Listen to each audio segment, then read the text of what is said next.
नमस्कार दोस्तों, राधे राधे। मैं अरुण सेमाल और स्वागत करता हूं आपका अपने YouTube चैनल अरुण शिक्षा अकेडमी। दोस्तों, आज हिंदी व्याकरण के स्मार्ट सेक्शन में हम 18वां पार्ट लेकर आए हैं। इसमें आज हम कारक की ट्रिक आपको बताने वाले हैं। हिंदी व्याकरण कारक का महत्वपूर्ण पाठ माना जाता है और इससे संबंधित हम संपूर्ण एमसीक्यू आपके लिए लेकर आए हैं। उससे पहले हम संपूर्ण कारक पर चर्चा करने वाले हैं। कारक कौन से होते, कौन से उनके चिन्ह होते, परिभाषा क्या होती है, भेद कौन कौन से होते हैं और किस प्रकार के प्रश्न पूछे जाते हैं, ये सब चर्चा हम इस वीडियो में करने वाले हैं। इससे पहले चैनल पर नए हैं, प्लीज चैनल सब्सक्राइब जरूर करें, प्यारा सा कमेंट करते हुए सेशन में आगे बढ़ेंगे। अब तक के सेशन नहीं देखे तो वो भी जरूर देख लीजिए, क्योंकि वो भी आपके लिए बेहद इंपॉर्टेंट होने वाला है। अगर आपको हमारे व्हाट्सएप ग्रुप से जुड़ना है, नीचे लिंक दिया हुआ है। टेलीग्राम से जुड़ना है, वहां लिंक दिया हुआ, आप वहां से जुड़ सकते हैं। चलिए वीडियो स्टार्ट करते हैं। सबसे पहले जान लेते हैं कि कारक की परिभाषा क्या है। कारक की परिभाषा हो जाएगी, कारक का अर्थ होता है करने वाला। क्या बोला? करने वाला। संज्ञा या सर्वनाम पद का वाक्य में प्रयुक्त अन्य पद या क्रिया से संबंध बताए कारक कहलाता है। क्या कहा? संज्ञा या सर्वनाम पद का वाक्य में प्रयुक्त अन्य पद क्रिया से संबंध बताए कारक कहलाता है। उदाहरण जैसे देखें, मैं साइकिल से बाजार गया। वाक्य में से क्या हो गया? से कारक चिन्ह है। शब्द द्वारा साइकिल से बाजार का संबंध दर्शाया जा रहा है, तो जहां चिन्हों का प्रयोग होता है वो कारक कहलाते हैं। ठीक है, कारकों का अगर याद करने की ट्रिक आपको बता दी, हम इसका एक स्लोगन बना रखा, आप इससे भी इसको तैयार कर सकते। हिंदी में 8 कारकों को चिन्हों तथा उनके परसर्गों या विभक्तियों को निम्नलिखित सामान्य काव्य पंक्तियों द्वारा ट्रिक हमको आपको बताने वाले हैं। कारकों को पहचानने की सही याद करने की ट्रिक है, कर्ता ने अनुकर्म को करण चिन्ह से जान, संप्रदान के लिए अनुदान से मान, संबंध काके की अधिकरण में पर संबोधन हे भो अरे, यही विभक्ति प्रकरण। तो ये क्या है, संपूर्ण जो है ये ट्रिक आपके लिए होगी, तो आप इसके चिन्ह जान सकते हैं। अन्यथा इसका चिन्ह क्या होता है? कर्ता ने कर्म को करने से के द्वारा संप्रदान से अपादान संबंध अधिकरण। ये हमें इसके ट्रिक ऐसे भी बना रखी है, आप ऐसे भी इसको याद कर सकते हैं। 8 प्रकार की विभक्तियां होती है। 8वां विभक्ति संबोधन होती है। तो ये 8 प्रकार के जो चिन्ह होते हैं, कर्ता, कर्म, करण, संप्रदान, अपादान, संबंध, अधिकरण, संबोधन। कर्ता का चिन्ह होता है ने, कर्म को करण ने से के द्वारा संप्रदान के लिए अपादान से अलग होने पर, संबंध काके के रारे रे, अधिकरण में पर और संबोधन हे भो अरे। ठीक है, यानी कर्ता ने क्रिया को करने वाला, जो मुख्य लीड रोल जिसे कहते हैं, यानी जिसके द्वारा क्रिया की जा रही है, वो कर्ता हो गया। कर्म किसे कहते हैं? जिस पर क्रिया का फल पड़ रहा है। और करण क्या हो गया? वह साधन जिससे क्रिया संपन्न हो रही है, यानी जिसके माध्यम से आप कर्म कर रहे हैं। क्या कहा? जैसे सब्जी लेने बाजार जाता है, तो बाजार जाने का कारण क्या था? सब्जी थी। सब्जी ना होता तो शायद वो बाजार न जाता। तो बाजार जाना उसका क्या हो गया? सब्जी लाना उसका बाजार जाने का कर्म हो गया। और संप्रदान जिसके हित की पूर्ति क्रिया से होती है के लिए चिन्ह। अपादान अलगाव, बिछुड़ने के अर्थ में होता है। ऋषिकेश से हरिद्वार गया, यानी एक स्थान को छोड़ करके दूसरे स्थान पर जाना अलगाव कहा जाता है, अपादान कारक कहा जाता है। से अलग होने पर चिन्ह इसका है। संबंध जो है, ये संबंध दर्शाया जाता है। मेरा, मेरी, मेरे, उसका, उसकी, उसके, यानी काके के रारे, ये संबंध दर्शाया जाता है। अधिकरण में अधिकार जहां हो जाता है, जहां उसका स्थान दर्शाया जाता है, अधिकरण कारक हो गया। और संबोधन जिस संज्ञा को संबोधित किया जाए, जहां शोक, घृणा, हास्य जैसे इन चीजों का प्रयोग होता है, तो ग्लानि के लिए कहा जाता है हे राम, ऐसा हो गया, अरे ये क्या हो गया, इन चीजों का प्रयोग होता है। ये हो गया संबोधन। ठीक है, कुल मिलाकर के 8 विभक्तियां होती है, 8 कारक होते हैं। 8 कारक के चिन्ह है, चिन्ह के द्वारा ही संपूर्ण क्रिया आधारित होती है। ठीक है, आगे संपूर्ण विस्तृत रूप से इसको जान लेते हैं। कर्ता क्या कहलाता है? व्याकरण में क्रिया को करने वाले को कर्ता कहा जाता है। कर्ता कारक संज्ञा सर्वनाम से ही होता है। विभक्ति का प्रयोग केवल सकर्मक क्रिया के साथ होता है। इस विभक्ति का जो प्रयोग होता है वो सकर्मक क्रिया के साथ होता है। ठीक है। जैसे हिमांशु ने पत्र लिखा, तो हिमांशु यहाँ पर कर्ता हो गया और क्रिया क्या होगी, लिखा। हिमांशु ने लिखा, ठीक है। ने चिन्ह भी आ गया, ये ने चिन्ह क्या कहा हमने, कर्ता कारक का ने चिन्ह हो गया। तो अर्थात हिमांशु ने पत्र लिखा, रेखा ने गाना गाया, ठीक है। कर्म कारक की बात करें द्वितीय विभक्ति की, कर्म कारक विभक्ति चिन्ह को है।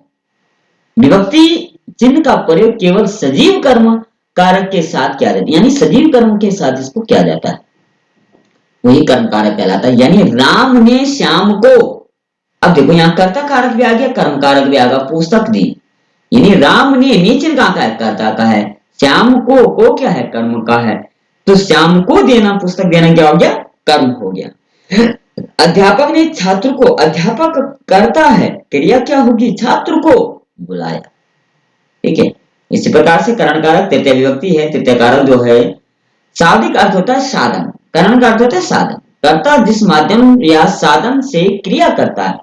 अभी हमने ऊपर उदाहरण दिया था कि राम सब्जी लेने बाजार जाता, तो बाजार जाने का कारण क्या था, सब्जी लेना, सब्जी के कारण वो बाजार गया। विभक्ति चिन्ह से के द्वारा इसका चिन्ह प्रयोग होता है। उदाहरण के लिए, मैं मोटरसाइकिल से विद्यालय गई, यानी मोटरसाइकिल ना होती तो शायद वो विद्यालय नहीं जाता। मोटरसाइकिल क्या थी, साधन था, तो जो साधन बनता है वो करण कारक होता है। मेहनत से अच्छा परिणाम प्राप्त किया जा सकता है, यानी अच्छा परिणाम प्राप्त करने के लिए मेहनत कारण बनी, मेहनत ना होती तो कारण ना होता, ठीक है। संप्रदान कारक की बात करें, चतुर्थी कारक जो है कर्ता कारक जिस उद्देश्य के लिए, जिसके लिए क्रिया का संपादन किया जाता है, संप्रदान कारक कहलाता है। संप्रदान का शाब्दिक अर्थ होता है देना, विभक्ति को, उसको पुस्तक दी, उसके लिए पुस्तक लाई, लोगों ने सरपंच चुनाव के लिए मतदान किया, के लिए जहां चिन्ह आ जाता है संप्रदान कारक। अपादान अलगाव के अर्थ के लिए पंचमी विभक्ति का प्रयोग होता है। शाब्दिक अर्थ होता है अलग होना या पृथक होना, पृथक मतलब अलग होना, ठीक है। किसी स्थान या वस्तु से किसी व्यक्ति या वस्तु अलग होने का बोध जहां होता है, अपादान कारक होता है। गंगा हिमालय से निकलती है, तो उसने हिमालय छोड़ी तब वो मैदान में आई, यानी एक स्थान को छोड़कर के दूसरे स्थान पर जाना, ये अपादान अलगाव विछुड़ना कहा जाता है। मोहन विद्यालय से घर गया, तो विद्यालय को पहले छोड़ा, उसको त्यागा और तब वो जाकर के वो घर गया। पेड़ से पत्ता गिरा, पेड़ से पत्ता अलग हो चुका है, अलगाव हो चुका है, तो ये आ जाएगा अपादान कारक। छठे नंबर पर आता है संबंध कारक, जिस व्यक्ति या वस्तु का दूसरे व्यक्ति या वस्तु से संबंध प्रकट दर्शाया जाता है। काके के, रारी रे, नानी ने, उसका, उसकी, उसके, मेरा, मेरी, मेरे, तो ये चिन्ह जहां दर्शाया जाता है वो। हिना संजय की बहन है, की चिन्ह है। अपना सामान संभाल कर रखो, ठीक है, तो ये क्या आ गया, ना आ गया, ना चिन्ह भी आ गया, अपना, तो ये आ गया संबंध कारक, ठीक है। अधिकरण कारक की बात करें, वाक्य में संज्ञा या सर्वनाम की क्रिया का आधार का बोध होता है। अधिकार जहां होता है, घर, मेरा घर, मेरा राज्य, मेरा जिला, मेरा देश, मेरा स्कूल, मेरा गांव, मेरा परिवार, मेरा खेत, जहां अधिकार हो जाता है, अधिकरण कारक आता है। पेड़ पर कोयल बैठी है, कोयल का पेड़ पर बैठना अधिकार है। सुरेश विनोद में गहरी दोस्ती है, तो गहरी दोस्ती होने का अधिकार है, ठीक है। संबोधन कारक अष्टमी कारक का बात करें, जिससे किसी संज्ञा को संबोधित किया जाए, संबोधन कारक कहलाता है। हे अरे वो, हे भगवान, उसका क्या होगा, अरे जितेंद्र कहाँ गया, तो ये जहां बोधन हो रहा है, संबोधन कारक प्रथमा विभक्ति में इसका संस्कृत में प्रयोग होता है। तो ये कुल मिलाकर के 8 प्रयोग हमने दिए थे, 8 कारक होते हैं। 8 कारक के चिन्ह आपको याद होने चाहिए, आपको पता चल जाएगा। ट्रिक भी आपको बताई थी, स्लोगन आपको बताया था। स्लोगन क्या था, कर्ता ने अनुकर्म को करण चिन्ह से जान, संप्रदान के लिए अपादान से मान, संबंध काकी के अधिकरण में पर, संबोधन हे वो अरे, यही व्यक्ति प्रकरण, ठीक है। तो इसको याद कर लीजिए, या इसको भी अगर याद करोगे तो ज्यादा सरल होगा। कर्ता ने कर्म को करण से के द्वारा संप्रदान के लिए अपादान से अलग होने पर, संबंध काकी के रारे अधिकरण में पर, संबोधन हे वो अरे, ये भी याद हो जाएगा, तो ये भी ज्यादा शॉर्ट रहेगा। तो चलो इससे इसके बाद जो है कुछ क्वेश्चन आंसर देख लेते हैं। इससे पहले अब तक अगर चैनल सब्सक्राइब नहीं किया तो चैनल सब्सक्राइब जरूर करें, प्यारा कमेंट करते हुए आगे बढ़ते हैं, बिना स्किप करे हम इसको देखेंगे। ठीक है, को और के लिए किस कारक का चिन्ह है? अभी हमने ऊपर बताया था को और के लिए किस कारक का चिन्ह है, तो ये आ जाएगा संप्रदान कारक का चिन्ह हो जाएगा। कि संप्रदान कारक यानी चतुर्थी विभक्ति का प्रयोग होता है, चतुर्थी कारक माना जाता है। बी ऑप्शन इसका राइट आंसर हो जाएगा। क्वेश्चन नंबर 2 की बात करें, प्रत्येक प्रश्न डॉट डॉट डॉट डॉट 4 संभावित प्रश्न दिए गए हैं, रिक्त स्थान में उचित विभक्ति चिन्ह भरिए। तो कौन सी होगी, कौन सी विभक्ति चिन्ह आ जाएगा? में। प्रत्येक प्रश्न में 4 संभावित प्रश्न दिए गए हैं, पूर्ण करना था। बी ऑप्शन इसका राइट आंसर हो जाएगा। तो में चिन्ह, अब कमेंट में आप बताइए कि में चिन्ह किस विभक्ति का है, अगर आता है तो कमेंट में जरूर बताइए। क्वेश्चन नंबर 3 की बात करते हैं, बालक ने पुस्तक पढ़ी होगी, वाक्य में पुस्तक कारक चिन्ह है, प्रयुक्त कौन सा कारक चिन्ह का प्रयोग हुआ है? कर्म कारक, कर्ता कारक, अधिकरण कारक, कौन सा कारक? तो ये कर्ता कारक हो जाएगा। डी ऑप्शन, कर्ता ने कर्म को होता है। ठीक है, चिन्ह याद रखिएगा, आपको सारे प्रश्न आ जाएंगे। क्वेश्चन नंबर 4 की बात करते हैं, हे राम रक्षा करो, ये तो आ ही गया होगा आपको। वाक्य में कौन सा कारक है, तो आप बताइए कौन सा कारक है? इसमें हो जाएगा सी ऑप्शन, संबोधन कारक इसमें हो जाएगा। हे भू अरे, आश्चर्य, ग्लानि, घृणा, द्वेष जहां भाव जागृत होते हैं, संबोधन कारक अष्टमी विभक्ति का प्रयोग होता है। क्वेश्चन नंबर 5 की बात करते हैं, वह अगले साल आएगा, इस वाक्य में कौन सा कारक है? तो अधिकरण कारक, आना उसका अधिकार हो गया, विभक्ति का प्रयोग हो जाएगा सप्तमी विभक्ति, यानी डी ऑप्शन सही ऑप्शन हो जाएगा। क्वेश्चन नंबर 6 की बात करते हैं, वाक्य में शब्द का संबंध किससे होता है? तो वाक्य में शब्द का संबंध हमेशा कारक से होता है, कि वाक्य कौन से कारक का है। ठीक है, सी ऑप्शन राइट आंसर हो जाएगा। क्वेश्चन नंबर 7 की बात करते हैं, हिंदी में कितने कारक होते हैं? तो अभी हमने ऊपर पढ़े थे 8 कारक होते हैं, डी ऑप्शन इसका राइट आंसर हो जाएगा। क्वेश्चन नंबर 8 की बात करते हैं, राम ने श्याम को मारा, वाक्य में कौन सा कारक हो गया? राम ने श्याम को मारा, कौन सा कारक हो जाएगा? तो इसमें हो जाएगा आपका कौन सा कारक? कर्ता कारक हो गया, राम ने श्याम को मारा। ठीक है ना। क्वेश्चन नंबर 9 की बात करते हैं, निम्नलिखित में से किस वाक्य में कर्म है, कर्म कारक है? कर्म कारक किसमें है? कर्म का चिन्ह होता है को, यहाँ में चिन्ह है, यहाँ से चिन्ह है, यहाँ पर क्या है? यहाँ पर चिन्ह नहीं है, तो ये आ जाएगा बी ऑप्शन राइट आंसर हो जाएगा। कर्म कारक में को चिन्ह होता है, right answer B option. Question number 10 की बात करते हैं, मैं काम से जा रहा हूं, वाक्य में से कारक कौन सा चिन्ह है? तो इसमें हो जाएगा करण कारक तृतीया विभक्ति, बी ऑप्शन राइट आंसर हो जाएगा। काम पर जाने का कारण बन रहा है, ठीक है ना, उसका जाने का कारण काम बन रहा है। क्वेश्चन नंबर 11 की बात करते हैं, 11 की बात करते हैं, लोगों ने शोरगुल करके डाकुओं को भगाया, उपरोक्त वाक्य में कौन सा कारक है? उपरोक्त कारक कौन सा कारक है? शेरनी। ठीक है, डाकुओं को बुलवाया तो भगाया, तो राइट आंसर आ जाएगा। कर्म कारक आपका यहाँ पर हो जाएगा डी ऑप्शन सही।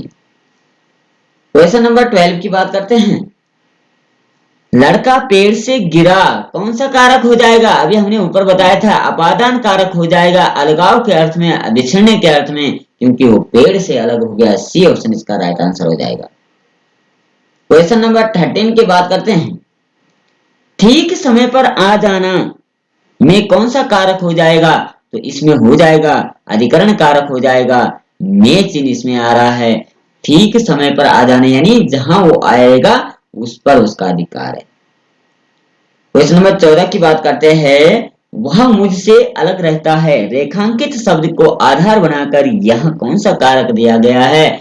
वह मुझसे अलग, अलग जहां आता है, अलगाव जहां आता है, अपादान कारक हो जाता है, पंचमी विभक्ति का प्रयोग होता है। बी ऑप्शन इसका राइट आंसर हो जाएगा।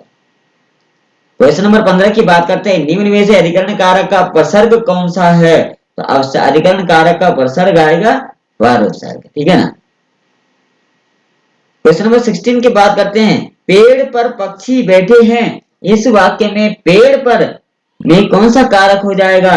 तो हमने कहा जहां अधिकार हो जाता है, पक्षी का अधिकार है पेड़ पर बैठना, सप्तमी विभक्ति का प्रयोग, बी ऑप्शन अधिकरण कारक सही हो जाएगा। क्वेश्चन नंबर 17 की बात करते हैं। निम्न शब्द में से अधिकरण कारक का प्रयोग हुआ है। वाहनारूढ़, सत्ताधीश, गंगा जल और रेखा चित्र। तो वाहनारूढ़, वाहन में रूढ़ है, जो वाहन रूढ़ है विचारधाराओं का, तो वो में चिन्ह आ जाएगा। ठीक है, ये ऑप्शन इसका राइट आंसर हो जाएगा। क्वेश्चन नंबर 18 की बात करते हैं। सीमा कुत्ते से डरती है। सीमा कुत्ते से डरती है, इस वाक्य में कौन सा कारक है? सीमा कुत्ते से डरती है। अपादान कारक यहां हो जाएगा डरना। ठीक है ना, कुत्ते से डर रही है, तो अपादान कारक ये ऑप्शन इसमें राइट आंसर हो जाएगा। क्वेश्चन नंबर 19 की बात करते हैं। राजा भिक्षुक को दान देता है, इस वाक्य में कौन सा कारक है? तो देना और लेना जहां होता है, व्यय जहां होता है, आदान प्रदान जहां होता है, संप्रदान कारक चतुर्थी विभक्ति का प्रयोग होता है। डीसी ऑप्शन इसमें सही हो जाएगा। क्वेश्चन नंबर 20 की बात करते हैं। मुख्य अतिथि के सम्मान में यह आयोजित किया जा गया है, इस वाक्य में रेखांकित शब्द कारक बताइए। तो यहाँ कर्ता कारक हो जाएगा। ठीक है, मुख्य अतिथि के सम्मान में क्या मुख्य अतिथि क्या आ गया? कर्ता कारक आ गया। द्वितीय प्रथमा विभक्ति का प्रयोग होगा, बी ऑप्शन इसका राइट आंसर हो जाएगा। क्वेश्चन नंबर 21 की बात करते हैं। राम सीता से सुंदर है, इस वाक्य में कौन सा कारक है? तो से चिन्ह आया हुआ है। अपादान राम को छोड़ करके सीता की सुंदरता का वर्णन किया गया है। अपादान कारक राम से अलगाव हो गया, सीता को पकड़ लिया। बी ऑप्शन इसका राइट आंसर हो जाएगा। क्वेश्चन नंबर 22 की बात करते हैं। राम की गाय चरती है, इस वाक्य में कौन सा कारक है? संबंध कारक आ गया। का की के रार री रे जहां होता है, की चिन्ह यहाँ पर संबंध का बोधक हो रहा है। सी ऑप्शन इसका राइट आंसर हो जाएगा। क्वेश्चन नंबर 23 की बात करते हैं। मैं 3 मिनट में आ रहा हूं, मैं कौन सा कारक है? संप्रदान कारक आ गया। मैं 3 मिनट में आ रहा हूं, तो ये आना और जाना, लेना देना, आय व्यय जो है, ये संप्रदान कारक चतुर्थी विभक्ति का प्रयोग किया जाता है। क्वेश्चन नंबर 24 की बात करते हैं। वृक्षों से पत्ते झड़ते हैं, तो झड़ने के अर्थ में, अलग होने के अर्थ में अपादान कारक का प्रयोग होता है। पंचमी विभक्ति, सी ऑप्शन इसका राइट आंसर हो जाएगा। क्वेश्चन नंबर 25 की बात करते हैं। बच्चे बस से पाठशाला जाते हैं, तो से इसमें कारण बनता है जाने का। बस नहीं होती, से चिन्ह नहीं होता, तो पाठशाला नहीं जा पाते, करण कारक आ जाएगा। डी ऑप्शन इसमें सही हो जाएगा। क्वेश्चन नंबर 26 की बात करते हैं। पर किस प्रकार का प्रसर्ग है? तो अभी हमने बताया था पर में पर चिन्ह जो है अधिकरण कारक का सप्तमी विभक्ति का है। वह घर पर है, तो घर पर उसका अधिकार है। वह विद्यालय पर जा रहा है, वह बस पर जा रहा है, तो बस पर अधिकार है। ठीक है ना। क्वेश्चन नंबर 27 की बात करते हैं। माँ का लड़का कहाँ गया? उद्देश्य का विस्तार भेद है, लिखिए। तो संबंध कारक माँ का चिन्ह आ जाएगा, तो का चिन्ह जहां आता है संबंध कारक, सी ऑप्शन इसमें राइट आंसर हो जाएगा। प्रश्न नंबर 28 की बात करते हैं। राम अयोध्या से वन को गई, तो को चिन्ह आ रहा है और से चिन्ह भी आ रहा है। तो राम अयोध्या को छोड़ करके वन में गए, जहां एक स्थान को छोड़ करके दूसरे स्थान पर जाना होता है। पंचमी विभक्ति अपादान कारक का प्रयोग किया जाता है। प्रश्न नंबर 29 की बात करते हैं। मछली पानी में रहती है, तो में चिन्ह कहाँ का है? बताइए कहाँ का होगा में चिन्ह? में चिन्ह अधिकरण कारक सप्तमी विभक्ति का प्रयोग होगा, अर्थात पानी में रहना मछली का अधिकार है, उसका घर है, उसका वहां रहना एक धर्म है। सी ऑप्शन का अधिकरण कारक सही हो जाएगा। प्रश्न नंबर 30 की बात करते हैं। राधा कृष्ण की प्रेमिका थी, इस वाक्य में किस कारक के वो संकेत कर रहा है? तो क्या कर रहा है? राधा कृष्ण की संबंध कारक षष्ठी विभक्ति का प्रयोग होता है। बी ऑप्शन इसमें सही हो जाएगा। टी चिन्ह का इसमें प्रयोग किया गया। प्रश्न नंबर 31 की बात करते हैं। गरीबों को दान दो, गरीबों को दान दो, इस किस कारक का उदाहरण है? आ जाएगा संप्रदान। गरीबों को कुछ दिया जा रहा है। मैंने कहा लेना देना जहां होता है संप्रदान कारक होता है, बिछोड़ने की बात जहां होती है अपादान कारक होता है। संबंध जिसके साथ होता है वो संबंध कारक षष्ठी विभक्ति में और पर चिन्ह जहां प्रयोग होता है, जहां अधिकार होता है, जहां पर उसका निवास होता है सप्तमी विभक्ति अधिकरण कारक का, और जहां संबोधनवाचक चिन्ह होता है संबोधन का, और जहां कारण जो बनता है कार्य करने का उस करण कारक होता है, और जिस कर्म को करता है संबोध कर्म कारक द्वितीय विभक्ति, और कर्ता जो करने वाला तो नीच चिन्ह उसका होता है। कुल मिलाकर के कारक चिन्ह आज हमने विस्तृत रूप से जाने। आशा करते हैं ये आपको समझ में आया होगा और अच्छा भी लगा होगा। अच्छा लगा लाइक से सब्सक्राइब करते हुए और प्यारा सा कमेंट करते अपने दोस्तों के साथ शेयर करते हुए कल फिर मिलते हैं, तब तक के लिए जय श्री कृष्णा, राधे राधे।